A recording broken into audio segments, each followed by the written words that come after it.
Hey guys, Negative9 here. How is it going, everybody? Hope you are doing well. I literally just uploaded a video today, and within 30 or 40 minutes of uploading that video, going over some possible End of Dragons leaks just for fun, because I was really desperate for information, and I really just wanted to talk about End of Dragons, but we really don't have any new information. Well, within an hour of that video going up, ArenaNet posted a big old blog post on the Guild Wars 2 website going over a bunch of information, not only about End of Dragons, but about kind of the state of the game, the state of the studio, which has been kind of in flux over the past year, as you might imagine, given all the crazy, stuff that's been going on in the world, but also the stuff that has been going on under ArenaNet for a year or more now. So they gave a good little update on all of that. There's some good news, there's some bad news, but overall I'm pretty excited about it. And I want to just give you some of my thoughts and go over kind of the key highlights from that post, and yeah, just have a little conversation. I'll start off with probably the biggest piece of news that most people will be looking at and will probably get the headlines from this post, is that End of Dragons will be delayed from late 2021 to early 2022. I don't really know how the broader community is going to interpret this or what they think of it, but for me, that's completely fine. It's a completely good decision and completely the correct decision. Honestly, I expected really late 2021, like December 2021, just because I know how important it is for this expansion to be good. And so I fully expected extremely late 2021. So pushing it a month or two into 2022, completely the right decision. Like I said, this expansion is really important to get right. It could be the last chance they have to get an expansion right. So, and it could be the last chance to really grab the broader gaming community. One of the last chances that Guild Wars 2 really gets to be in the spotlight, alongside all these other, new games that released much more recently. Guild Wars 2 did release in 2012 after all, so, it's important to get your expansions right. So, and we'll still get the stream on the 27th, which is still going to build hype and excitement, and we're still going to get some reveals about Cantha and End of Dragons, so that's still something to look forward to. I'm still very excited about that.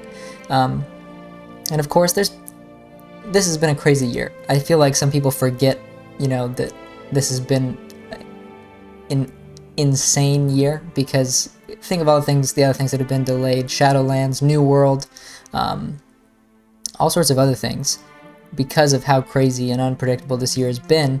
And also, even if Cantha, this expansion and everything was ready to release right now, I think the right decision is probably to still delay it to 2022, because you have things like new content for World of Warcraft Shadowlands coming out, New World releasing soon, Final Fantasy XIV I think has a new expansion coming out, which will be massive, and you really want to avoid that. But most importantly, speaking of things that were delayed and things that could be heavily influencing this, great chance ArenaNet has to thrust Guild Wars 2 back into the spotlight of the majority of gamers, is Guild Wars 2 is going to be released on Steam. And I think the Steam release, if we could match that up to the release of End of Dragons, it's not an if, I think that has to happen. That has to happen. And so I wouldn't be surprised if part of the delay has to do with the preparation for the Steam release. Another major factor of the delay was very likely the insane state of flux that ArenaNet has been in behind the scenes over the past year or so. We haven't known who the game director is for quite some time now, and I think that really speaks to probably how crazy things have been behind the scenes. It sounds like there's probably been a lot of restructuring, a lot of bureaucratic,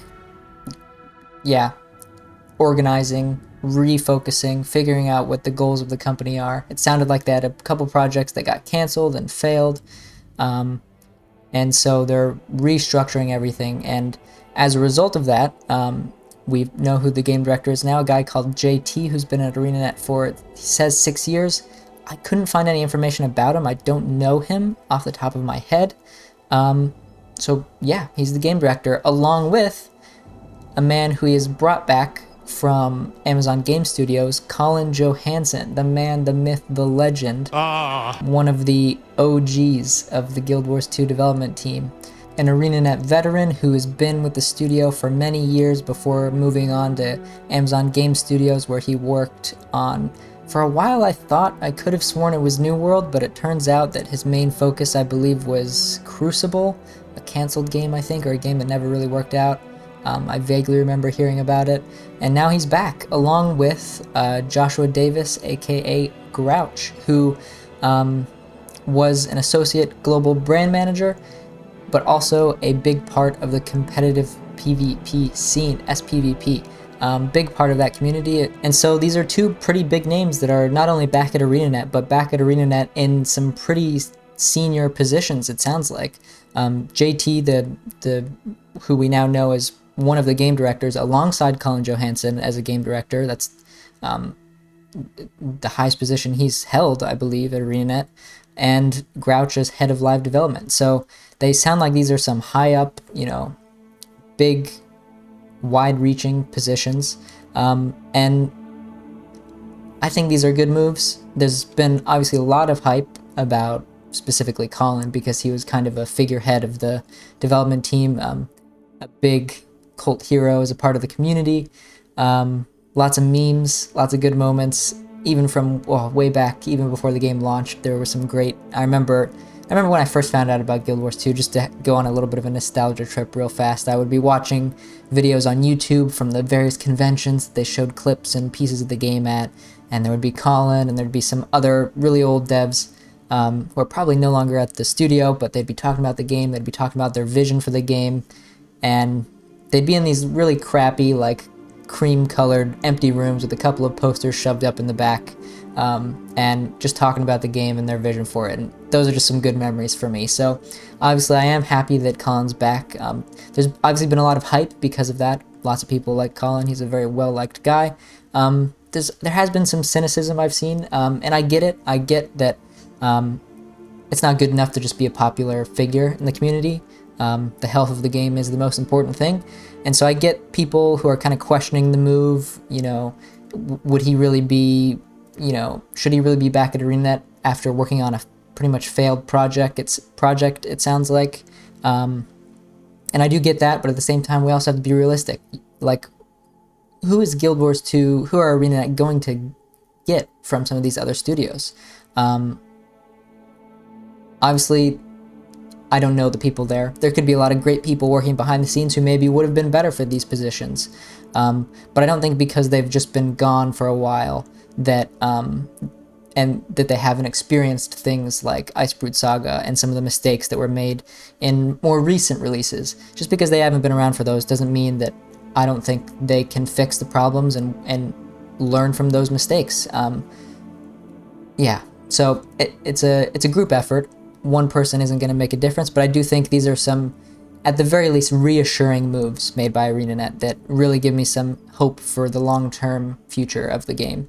And just to go back on Colin one more time, it is important, at the very least, even if Colin had no value to the actual development of the game, which I think he does. He's one of the few people with what was the original vision for Guild Wars 2. But it's important to have people who, if nothing else, understand the original vision of the game, and can help direct it going forward. Even if he has a minimal impact, it's a morale booster for some of the long-term players who've sort of drifted away from the game. This is one of those things that will kind of maybe pique their interest and be like, maybe this is a good sign going forward, and kind of maybe come back to the game. So that's my thoughts on that. I'm happy about it, and I think it's a good move, and I'm looking forward to it. And speaking of that original vision for Guild Wars 2 as kind of a genre redefining MMO, one of the things that was a big part of that was world versus world. And this is funny because it's something I talked about in my last video, where I talked about some of the supposed leaks for End of Dragons, and how important it is to really get world versus world right, and to bring it back up to speed with the rest of the game, along with structured PvP.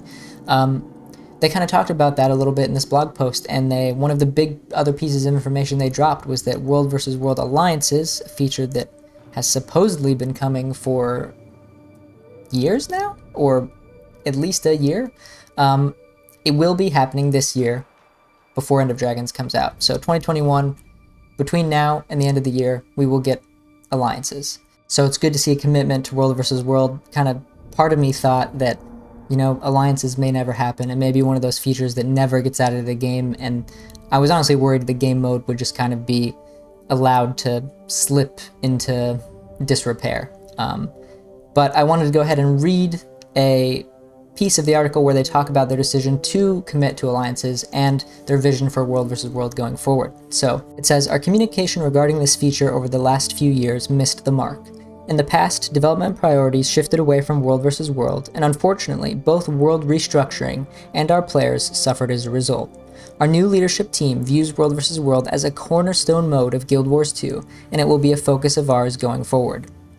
That is huge, and that's exactly what I wanted to hear from ArenaNet. I've talked about this countless times, but world versus world was a huge part of the initial hype for Guild Wars 2 at release, and if we can rechannel some of that, only good things will come from it.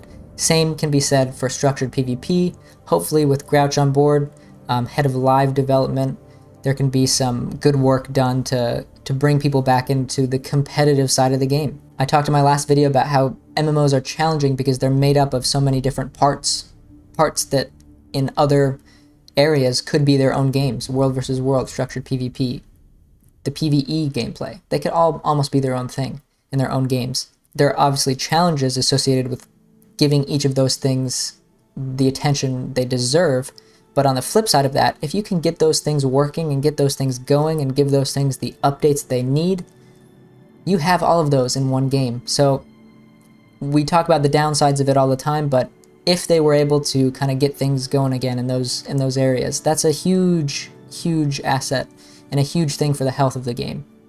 Another really great piece of news that came out of this article is their commitment to client performance optimization.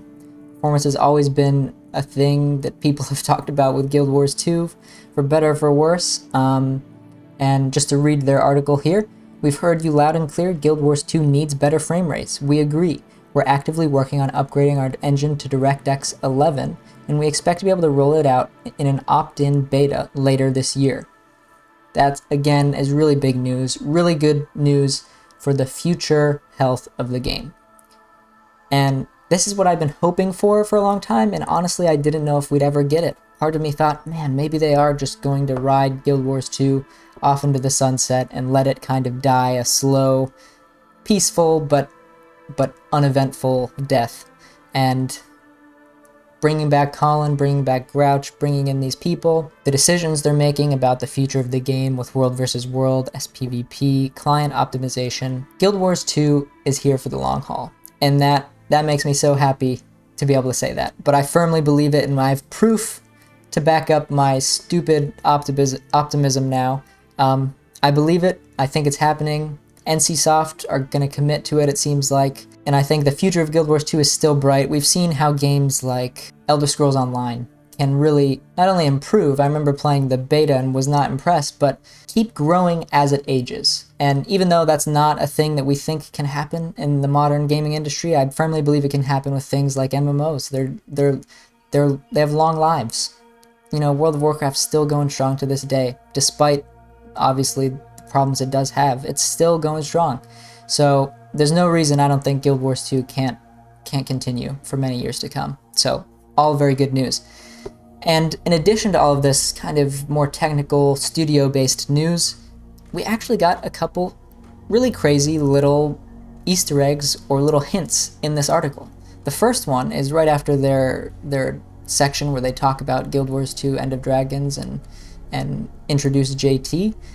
They have a little image here that to me looks like it's hinting at the new Mesmer Elite spec. And to me, I don't know about you, but it looks like some sort of dagger in the hand of the character here. Curiously, if you open it up and you take a look at the title of the file, it's dd294 mystery_dark.jpg, and I've already messed with it a little bit in Photoshop. There's no information in the dark part, so there's nothing to sneak out of it more than what we've already got, but interesting little, perhaps a sneak peek at the Mesmer Elite spec.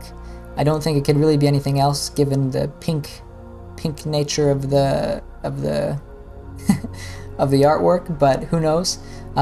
Maybe that's one I'll save for another video to go in more depth over.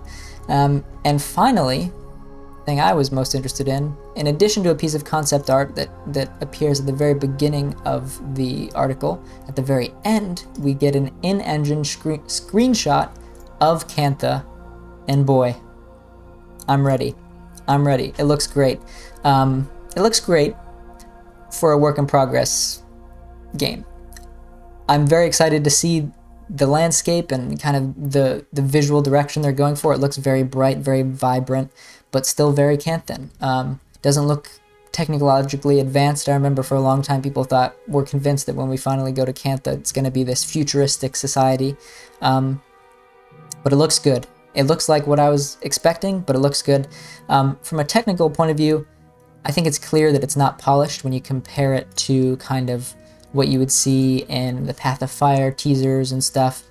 There's a certain level of polish, or maybe they just don't have their graphics settings turned up all the way. And I think you can even see a big empty barren wall of ground, a wall of ground in the back of that screenshot where they haven't really developed anything yet. So it's very much in progress, obviously. We could talk a little bit more about where this might be. To me, this maybe seems like Xingye Monastery. I would really have to go back and look at some Guild Wars 1 screenshots and footage to really give an accurate prediction as to where this could be. It looks like very similar to what appeared in a lot of the concept art earlier, but man, it's good to see it in game. It's real, believe it or not, it's real. It will be coming one day, and it just makes me even more excited to see the teaser where they're going to show all sorts of new trailers for the game and some hints, I believe, about the elite specs and all sorts of features that will be coming in the expansion, of course, on July 27th. So, boy, that's a lot of stuff. I don't think I've ever been this excited about a delayed game. So, well done, ArenaNet. You've pulled that one off. And I think that's going to be the end of this video. Here's to the future of Guild Wars 2. I think it's going to be fun. I think it's going to be exciting. And I'll see you guys in the next video.